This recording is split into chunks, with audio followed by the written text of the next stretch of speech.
2022 के इलेक्शन में हम सब ने देखा था, पश्चिमी यूपी में हम मान के चल रहे थे कि किसानों के आंदोलन का बड़ा फर्क पड़ेगा, लेकिन जब रिजल्ट आते हैं तो लॉ एंड ऑर्डर के मुद्दे पर जनता वोटिंग करती है और वहां पर बीजेपी शानदार प्रदर्शन करती है। इससे कैसे इनकार करेंगे पुष्पेंद्र सिंह जी आप? लोकतंत्र में तो आंकड़ों और सत्ता किसको सौंपती है जनता उसी से चलेगा ना, लेकिन किसानों का मुद्दा है, संवेदनशील होने की जरूरत है। इसी वजह से किसानों की बातों में जो भी जायज मांगे हों उसको सरकार को माना जाना चाहिए। लेकिन संजीव झा जी, वो संगीत रागी आप लोगों के ऊपर आरोप लगा रहे थे कि दरअसल आप लोग चाहते हैं कि किसानों को भड़काकर माहौल खराब हो ताकि किसी तरह का एक्शन लिया जाए और फिर 2024 की राजनीति में अपनी अपनी रोटी सेकी जा सके राजनीतिक दलों को, क्योंकि दूसरा मुद्दा तो मिल नहीं रहा है मोदी को हराने के लिए, तो अब किसानों के कंधे पर बंदूक रखकर चलानी है।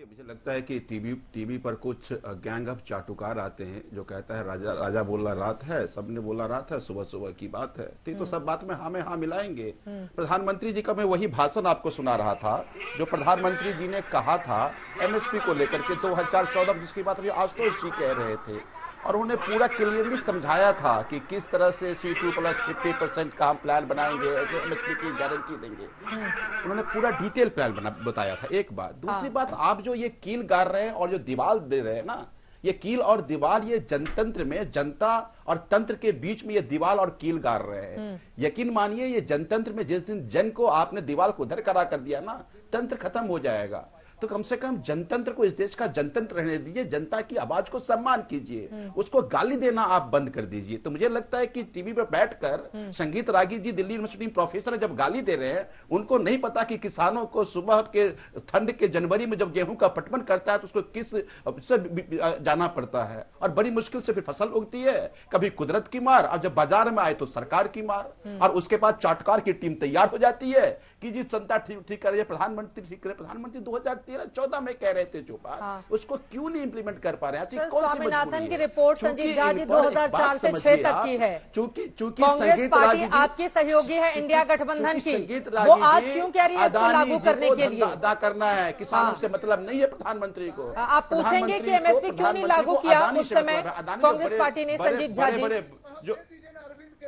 नहीं जो नहीं लागू किया, जनता ने उसको अपना रास्ता दिखाया।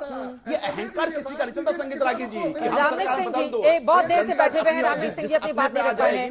रामनिक सिंह जी, ये बात तो सच है कि जनता ने उनको बाहर बिठा दिया ना, इसी उम्मीद में कि बीजेपी आएगी तो काम करेगी, वही बातें कह रहे हैं संजीव झा जी। मैं 2-3 तो बात की जिम्मेदारी है कि किसानों की आवाज सुने सरकार। संजीव जी शांति, संजीव जी बात सुनिए जरा। अगर आप निरंतर बोलते रहेंगे आप मेरा सवाल नहीं सुन पाएंगे। और आपके लिए मेरा सवाल सुनना बहुत महत्वपूर्ण है। आप सुनिए जरा संजीव जी, झा साहब सुनिए। मैं 3 सवाल पूछूंगा और चौथा सवाल आपके शायद समझ से बाहर हो जाए। पहला सवाल ये, जब संगरूर में किसान जत्थेबंदियां इकट्ठी हुई, उस वक्त जब लाठी बांधी गई, गोली चलाई गई, जिसमें एक किसान मारा गया, उस वक्त आप क्यों नहीं टीवी चैनल के ऊपर आके बोले कि भगवंत सिंह मान ने किसानों के ऊपर लाठियां बांधी, गोली चलाई, जिसमें एक किसान मारा गया, वो सही नहीं हुआ। दूसरा, जब ऐसे ही आंदोलन के रास्ते पे टीचर चले, जब लेक्चरर चले, उस वक्त जब आपने हमारी बहनों बेटियों के ऊपर लाठियां चलाई, उनकी सलवारें फटी, उनके कपड़े फटे, हमारे लड़कों की पगड़ियां उछली, उस वक्त आप क्यों नहीं बोले? ऐसे ही जब इलीगल माइनिंग के खिलाफ गांव के लोग इकट्ठे हुए पंजाब में, उस वक्त जब उनके ऊपर लाठियां बाजी गई, तब आप कहां थे? तब क्यों नहीं आपने आंदोलन के रास्ता अपनाया? और अब जब ये कांटा तार लगी हरियाणा के बॉर्डर पे, तब भगवंत सिंह मान ने जब ये स्टेटमेंट दी कि एक तरफ पाकिस्तान में कांटा तार लगा रखी है, दूसरी तरफ हरियाणा के बॉर्डर पे कांटा तार लगा रखी है, हमारे दो लाइन में जवाब ले लेते हैं संजीव झा जी, 2 लाइन में जल्दी से क्लोजिंग तोड़ने की बात करी। ठीक है सर, जो देश को तोड़ने की बात भगवान ने करी, उसके ऊपर आपने जवाब नहीं दिया। और मैं अभी नहीं, ये देश को तोड़ने की बात करी। और अभी मैं याद कराना चाहता हूँ, कांग्रेस पार्टी ने कहा था कि हम एपीएमसी, ऐसे देखिए मैं बिल्कुल चुप रहा, प्रवक्ता महोदय मैं चुप रहा, संजीव झा जी मैं चुप रहा। ये शालीनता नहीं है, ये अच्छा तरीका नहीं। चित्रा इनको आप सुझाइए प्लीज। मैं चुप रहा, मैं आधे घंटे से सुन रहा हूँ, केवल सुन रहा हूँ। मैं जब बोल रहा हूँ आप पहले मेरा सवाल सुनिए, उसके बाद जब चित्रा आपसे उत्तर मांगेंगे आप उत्तर दीजिएगा। बोलिए सर, 2 लाइन में समय कम है, बोलिए सर, समय कम है। पहली चीज ये है चित्रा जी, एमएसपी का कोई रिटर्न एश्योरेंस है जो चौधरी पुष्पेंद्र जी लाके दिखा दें कि ये रिटर्न एश्योरेंस था कि एमएसपी के ऊपर कानून बनेगा। आपने कहा चाय पकौड़ी खाते थे, क्या चाय खाएं, पकौड़ी खाएं, बिस्किट खाएं, आप भी वही खा लेते जो सरकार के नुमाइंदे खा रहे थे। आप लोग गए क्यों नहीं? आप खुद किसान जत्थेबंदी के लीडर हैं, आप क्यों नहीं गए? आप क्यों नहीं गए? और वो तमाम 580 किसान जत्थेबंदियां पुष्पेंद्र जी एक लाइन में कहीं भी एमएसपी की गारंटी सरकार देगी क्या? रिटर्न में है ऐसा? एक लाइन में जल्दी से पुष्पेंद्र जी।